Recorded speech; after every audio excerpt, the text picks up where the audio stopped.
I knew something was wrong the moment my son-in-law walked through the front door and didn't say a word to me. Not hello, not a nod, not even the briefest glance toward the armchair where I was sitting with my crossword puzzle and a cup of tea that had gone cold an hour ago. He walked straight past me, dropped his keys on the counter, and called out to my daughter from the hallway. "Renee, did you order the thing for the deck?" That was it. That was all.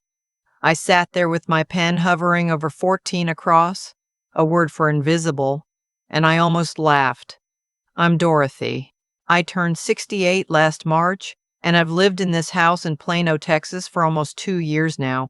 My husband, Gerald, passed in the spring of 2023 after 39 years of marriage. He went quietly, the way he did most things, on a Tuesday morning while I was downstairs making oatmeal. By the time I got back upstairs, he was already gone. The doctor said it was his heart. I always said Gerald gave too much of it away to people who didn't deserve it.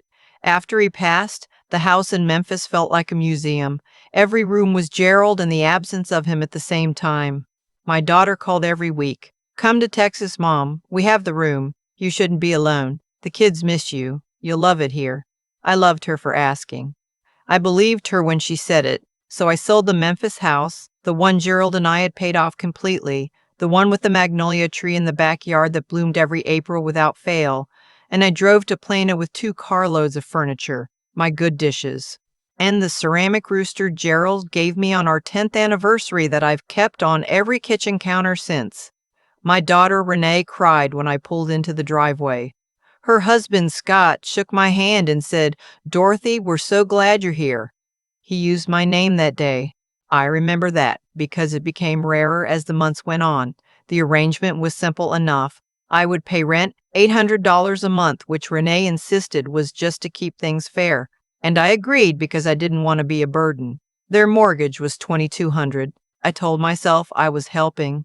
Later, I understood I was subsidizing a lifestyle that had nothing to do with me. The first few months were good, or good enough. I babysat their 2 kids, 8-year-old Nora and 5-year-old Owen, while Renee worked her real estate job and Scott did whatever it was Scott did at the tech company whose name I could never remember. I cooked dinner 3 or 4 nights a week. I did my own laundry and half of theirs because it seemed the kind thing to do. I took Nora to her Tuesday dance lessons because Renee said it was such a help. I drove Owen to the pediatrician twice when he had that ear infection in October, sat in the waiting room for an hour and a half, got his prescription filled, picked up soup from the deli on the way home. I didn't mind any of it. I want to be clear about that. I loved being near my grandchildren. I loved having somewhere to put myself after Gerald died. I loved that there was noise in the mornings again, small feet on hardwood floors, cartoons on Saturday, the smell of someone else's coffee. But something shifted around month 4. I can't point to the exact day. It happened the way a room gets cluttered, gradually, and then all at once when you finally look around and realize you can barely move. Scott stopped saying good morning. Not rudely, not with any declaration. He simply stopped. Renee started giving me the kids' schedules the way a manager gives a new employee a task list. "Mom, can you do pickup Thursday?" "Mom, I need you to take Nora to the dentist Friday. I have a showing." "Mom, Owen needs his uniform washed by tomorrow." Always a need, rarely a hello. I started eating dinner earlier than them. This happened naturally at first. I was hungry by 6. They didn't usually eat until 7:30 or 8. But then it became a pattern where I would eat alone in the kitchen, clean up my dishes, and be out of the way by the time they sat down together as a family. I told myself this was practical. I told myself a lot of things. My birthday is March 14th. I've never been someone who makes a fuss. Gerald used to take me to a nice restaurant, just the 2 of us, and we'd split a piece of chocolate cake and talk for 2 hours. After he passed, I told myself birthdays were just days. But when March 14th came around this year and Renee texted me at 11 in the morning, "Happy birthday, Mom! Crazy day, but we'll celebrate soon." I won't pretend that didn't cost me something. They didn't come home for dinner that night. Scott had a work thing. Renee took the kids to a birthday party for one of Nora's classmates and didn't get back until 8. I found a card on the kitchen table when I came downstairs, the generic kind, from the grocery store with a butterfly on the front. It was signed Renee, Scott, Nora, and Owen in Renee's handwriting. Owen's name was spelled in that careful way adults write children's signatures for them. I made myself pasta, stood at the kitchen window watching the neighbor's dog run circles around their yard, and I thought about the magnolia tree in Memphis, how it would be blooming right about now. I went to bed at 9:30. 3 days later, Renee came to me with the credit card statement. She had this way of bringing me things, holding the paper slightly away from her body, like she wasn't entirely sure she wanted to touch it. Mom, I don't know what happened, but there's a charge on the Visa we can't figure out. She set it on my coffee table. It's $240 at a place in Frisco. We think it might have been a mistake. I looked at the statement. The charge was from a garden center. I had bought mulch and 2 rose bushes and a bag of soil in February when I was trying to do something useful with the sad strip of dirt along the side of the house. I had used the household card because Renee had put my name on it when I moved in, saying it was easier for groceries and things. I told her it was the garden center. She looked at me for a moment. Oh, a pause. It's just, we're trying to be careful with the budget right now.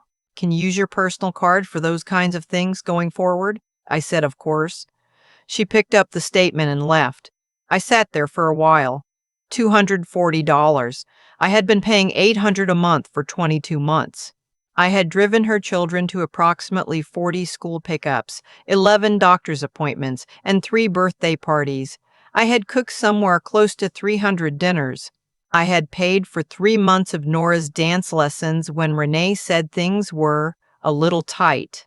I had bought the Christmas ham and the Easter lamb and the fruit basket they sent Scott's mother in December. $240 for rose bushes I had planted in their garden. I didn't say any of this. I went to my room and sat on the edge of my bed and looked at my hands. The same hands that had held Renee the day she was born, that had stayed up with her through fevers and nightmares, that had squeezed Gerald's at the end until there was no hand to squeeze anymore. And I thought, you taught them this. You made yourself so easy to overlook that they stopped seeing you at all. That was the thought that stayed with me, not the credit card, not the birthday that passed like a Tuesday.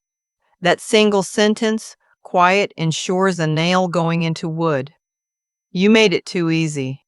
The weeks that followed, I paid closer attention. Not to build a case. I'm not that kind of woman, but I paid attention the way you pay attention when you suspect something has been wrong for a while and you've only just given yourself permission to see it. I noticed that when Renee's friends came over, I was not introduced, not deliberately excluded. It was more that I simply didn't exist in those moments. I would pass through the living room and Renee would be mid-conversation and her eyes would track past me the way you track past furniture. I noticed that Scott had, at some point, moved the ceramic rooster from the kitchen counter to the top of the refrigerator. Didn't mention it, didn't ask. Just moved it up where you could barely see it. It had been on every kitchen counter of my adult life. I had stood on my tiptoes to get it down, held it in both hands for a moment, and put it back where it belonged. It was moved again within the week. I noticed that when Nora asked me to read to her at bedtime, Renee would sometimes appear in the doorway after a few minutes and say, "Nora, Grammy needs her rest," which was a way of ending things that didn't have anything to do with my rest. And I noticed, and this one I didn't let myself look at directly for a long time, that I had started apologizing constantly. Apologizing for being in the kitchen when they were cooking, apologizing for the television being too loud in my room, though I'd had it at the same volume since October and no one had mentioned it before, apologizing for existing in a space where I paid rent, where I cooked and cleaned and raised 2 grandchildren 4 days a week, where I had planted roses in the garden for a home that didn't feel like mine. I am 68 years old. I spent 39 years married to a good man who never once made me feel like an inconvenience. I raised a daughter who I loved with the kind of fierceness that doesn't ask for anything back. I worked 26 years as a medical transcriptionist. kept our books, kept our home, kept our family moving forward through job losses and a cancer scare in 2009 and a flood that took the basement in 2015. I had never, in all those years, felt like a guest who had overstayed her welcome in her own life. The night everything clarified was a Friday in early May. Renee had invited Scott's sister, Pamela, and her husband for dinner. I had not been told until that morning, when Renee mentioned it the way you mention an errand. "Oh, by the way, Pam and Derek are coming for dinner tonight. I'm doing that lemon chicken you showed me." She said it over her shoulder while she was getting the kids' backpacks ready. I spent the afternoon cleaning. Not because anyone asked, because it's what I do, because a clean house before guests is a reflex built from decades. I wiped down the baseboards. I polished the front hallway mirror. I put fresh hand towels in the guest bathroom. When they arrived at 6:30, I was sitting in the living room with Owen, who had wanted to show me his new Lego set. Pamela came in, kissed Renee, shook Scott's hand, and looked at me with the pleasantly blank expression of someone who had been told about a piece of furniture. "Oh, Dorothy, right? Renee's mom." She said it like a confirmation. "That's right," I said. She nodded and moved into the kitchen. At dinner, there were 5 of them at the dining table. Renee, Scott, Pamela, Derek, and Nora, who'd been allowed to stay up. Owen had fallen asleep on the couch around 7, and I'd carried him to his room and tucked him in. When I came back downstairs, the food was on the table. There was no place set for me. It wasn't dramatic. There was no moment where someone said anything cruel. It was simply that the table had 5 places and 5 chairs, and it had been set that way, and no one had thought or bothered to make it 6. Renee saw me in the doorway. A flicker of something, not guilt, more like recalculation, crossed her face. "Mom, I wasn't sure if you'd be hungry. There's soup in the pot if you want." The soup was from 2 nights ago. I had made it. I said, "I'm fine, don't worry about me," because that is what I always said, because I had trained myself over 22 months to take up as little space as possible. And in that moment, the training held. I went to my room. I sat in the chair by the window that looks out over the backyard at the rose bushes I had planted in February, which had started to bud. Pink ones on the left, white on the right. I had chosen them because Renee once told me, years ago when she was maybe 19, that she loved pink roses. I had remembered that for 29 years. I don't know how long I sat there, long enough for the sound of dinner conversation and laughter to drift up through the ceiling and become something abstract, like a radio in another room, long enough for the sky to go from orange to gray to the deep, flat blue of a Texas evening. At some point, Nora knocked on my door and said goodnight. I hugged her and felt the particular smallness of a child's shoulder blades under my hands and thought, "This one knows I'm here? This one has always known." After the guests left, I heard Renee and Scott talking in the kitchen. Not the words, just the tone. Comfortable, the ease of people who belong somewhere. I heard the clink of dishes being rinsed, the low murmur of the television being turned on. No one knocked on my door. I didn't sleep well. I lay in the dark and let myself think, really think, without smoothing anything over. I thought about the house in Memphis and what I had gotten for it.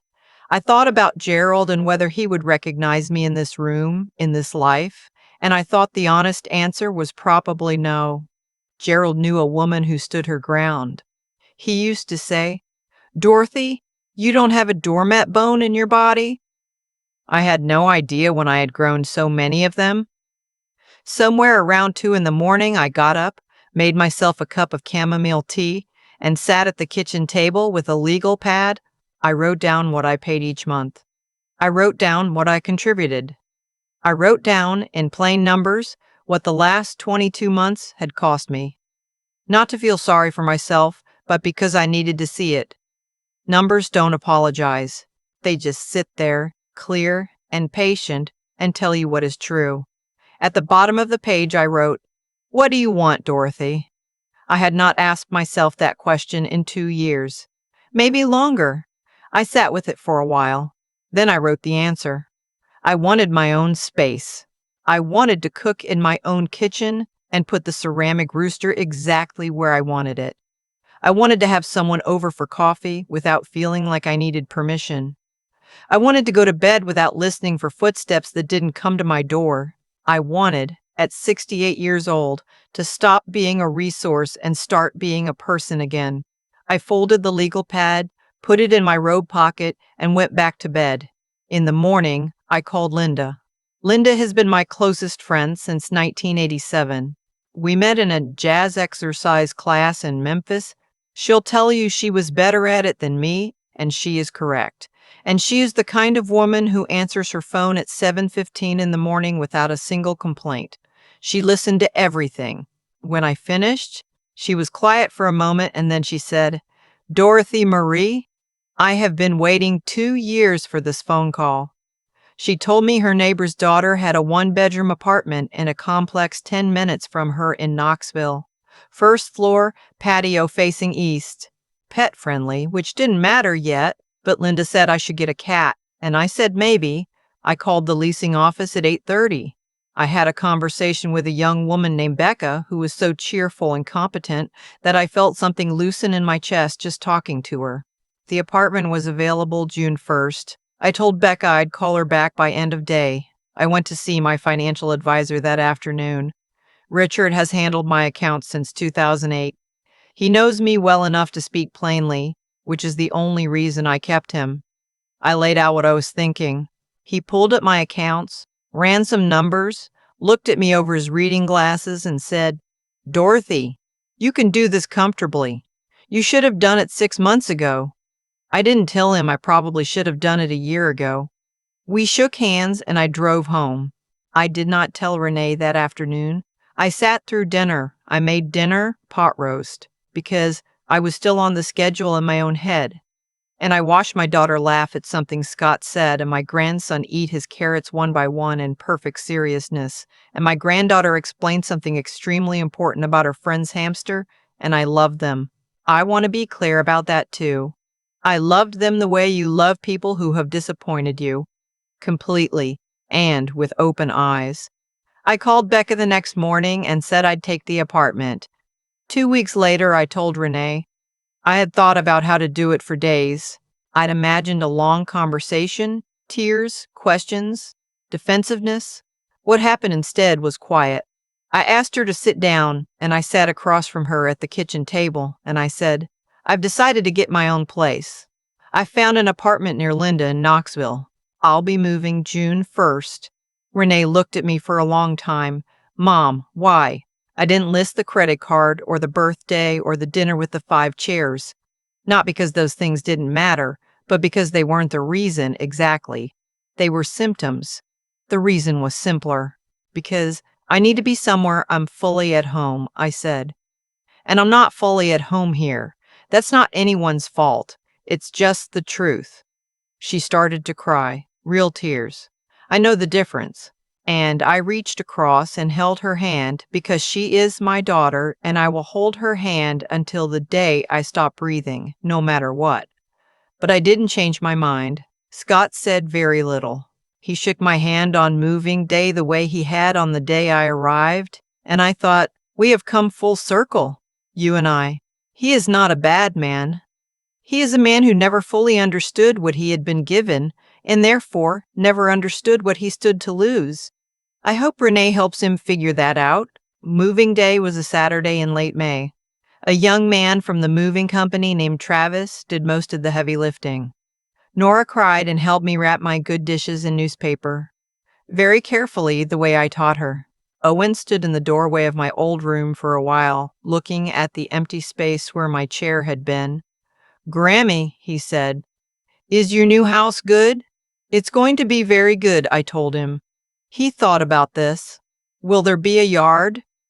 "A patio," I said, facing the morning sun. He nodded slowly, like this was satisfactory. 8 years of being human, and Owen already understood that morning sun matters. I put the ceramic rooster on the kitchen windowsill of my apartment the afternoon I moved in. First thing, before the boxes were unpacked, before I'd even figured out where the light switches were. It sat in the afternoon light and looked exactly as it always had, And I stood there in my new kitchen and felt something I hadn't felt in a very long time. Not happy, exactly. Not sad. Something steadier than both. I felt like myself. Linda came over that first evening with a bottle of wine and a rotisserie chicken from the grocery store because Linda is practical and has loved me long enough to know what I actually need. We sat on the patio and watched the sun go down, and she told me about her garden, and I told her about the rose bushes I left behind. The pink ones, the white ones, the ones I'd planted for a daughter who forgot I was at the table. "You should plant new ones," Linda said. "I know," I said. "I will." Renee called the following Sunday. We talked for an hour, which is longer than we'd talked on the phone in months. Not about what happened. Not yet. Maybe not for a while. Just about Nora's dance recital and Owen's loose tooth and a house she was listing in Prosper that had a pool. At the end, she said, "Mom, the kids miss you." "I miss them too," I said. "Tell them Grammy's coming to visit in July and I'm bringing cookies." She laughed, and I heard underneath the laugh something that might have been relief. The kind that comes when the thing you were afraid of turns out not to be an ending, just a change in the way things are arranged. I've been in Knoxville 6 weeks now. I have a cat. Her name is Biscuit, and she has opinions about everything, which suits me fine. I go to a Tuesday morning book club at the library 2 blocks away. I've had Linda over for dinner 4 times, real dinners with the good dishes, and I put flowers on the table because I wanted to, and there was no one to ask. I think about Gerald sometimes, sitting on this east-facing patio with my morning coffee. I think he would have liked this apartment. I think he would have put a bird feeder on the patio railing and driven me slightly crazy trying to identify every sparrow that showed up. I think he would have taken one look at Biscuit and said, "Dorothy, that cat runs this house," which would have been correct. I think he would have recognized me here. Dignity, I have learned, is not a feeling. It is not something that arrives when circumstances are perfect or when the people who love you behave correctly. It is a choice you make in the dark, at 2 in the morning, at a kitchen table with a legal pad, when you finally stop asking other people for permission to take up space. You already belong somewhere. You always did. Sometimes you just have to be willing to find it again. I've been sitting with this story for a while now, turning it over the way you turn a river stone in your hand, looking for the shape of it, the weight of it, trying to understand what it's really made of. What I know is this: nothing that happened to me in that house in Plano was sudden. Not the birthday that passed without a cake. Not the dinner table set for 5. Not the credit card conversation about $240 worth of rose bushes I had planted in their garden with my own hands.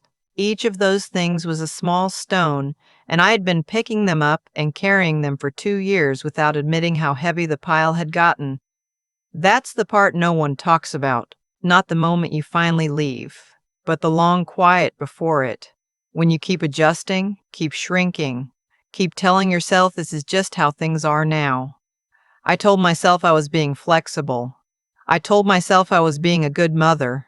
What I was actually doing was teaching people exactly how little they needed to give me in return for everything I offered. Not because they were cruel.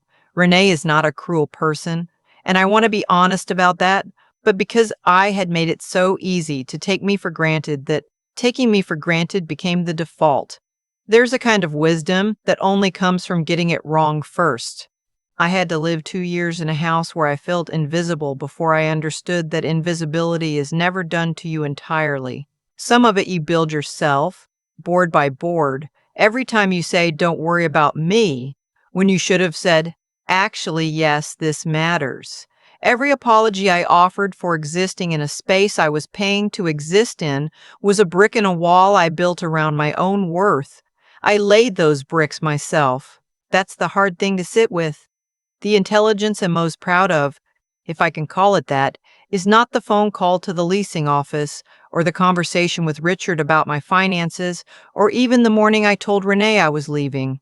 The real intelligence was the night at the kitchen table with the legal pad when I finally stopped performing fine and asked myself an honest question.